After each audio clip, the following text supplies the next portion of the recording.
Sir இப்ப supreme கோர்ட்ல வழக்கு விசாரணைக்கு வருது 11ஆம் தேதி. எதிர்க்கட்சிகள்லாம் பல வழக்குகள தொடுத்திருக்காங்க. இப்ப கடைசி நம்பிக்கை அது மட்டும் தான் இருக்கு அப்படிங்கிறத ஒரு நம்பிக்கையும் கிடையாதுங்க. சுப்ரீம் கோர்ட் இந்த பிரச்சனை எல்லாம் பீகார்ல இருந்த பிரச்சனை தானேங்க. இத பத்தி எத்தனை தடவை நம்மளே பேசியிருக்கோம். சொல்லுங்க சார் பத்தி. பீகார்ல இந்த பிரச்சனையெல்லாம் சொல்லும்போது சுப்ரீம் கோர்ட் என்ன பண்ணுச்சு? நடவடிக்கை எடுத்துருச்சா? இன்னைய வரைக்கும் எந்த முடிவும் வரல அதுக்கு. தேர்தலே முடிய போகுது. அப்ப தமிழ்நாட்டும் வெஸ்ட் பெங்காலுக்கும் உடனே முடிவு எடுத்துற போதா? கட்சிகள் திமுக என்ன பண்ணுறாங்க?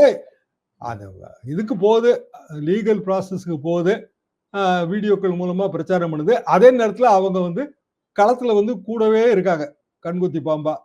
அஃபெக்ட் ஆக போறது அதிமுகவும் பிஜேபியும் தான். வார் ரூம் போட்டு டோல் ஃப்ரீ நம்பர் வச்சு அந்த அது ஓகேங்க. யாருங்க டோல் ஃப்ரீ நம்பர்ல போய் கேட்கறா? எத்தனை கால் வருது ஒரு நாளைக்கு? ஏங்க உங்க பிஎல்ஓக்கு போன் பண்ணீங்கன்னா என்ன உடனே எடுத்துறாரு அவரை?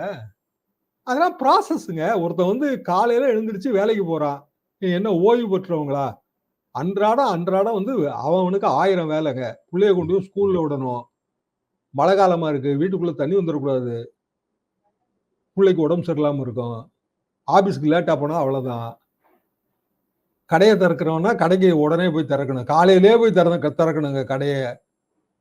அப்படியான ஒரு கொடும் கஷ்டத்துல இருக்கிற ஜனங்களை வாட்டி வதைக்கிறீங்க. யாரோட இதுக்காக? ஒரு முட்டாள்தனமான விஷயத்துக்காக. முட்டாள்தனம் நான் ஏன் சொல்றேன்? இது கம்ப்ளீட்டா முட்டாள்தனம்னே பாக்குறீங்களா? நான் சொல்றேன். ஏன்னா எப்படிங்க இந்த டைம் ஃப்ரேம்ல நீங்க அச்சீவ் பண்ணுவீங்க? ஏங்க நீங்க ஒரு பரீட்சை எழுதுறதுக்கே வந்து செமஸ்டருக்கு 6 மாசத்துக்கு ஒருக்க, இல்லைன்னா ஆனுவல் எக்ஸாம்னா வருஷம் பூரா படிக்கணும். 1 மாசத்துல வந்து இவனை வச்சு செஞ்சிருவீங்களா?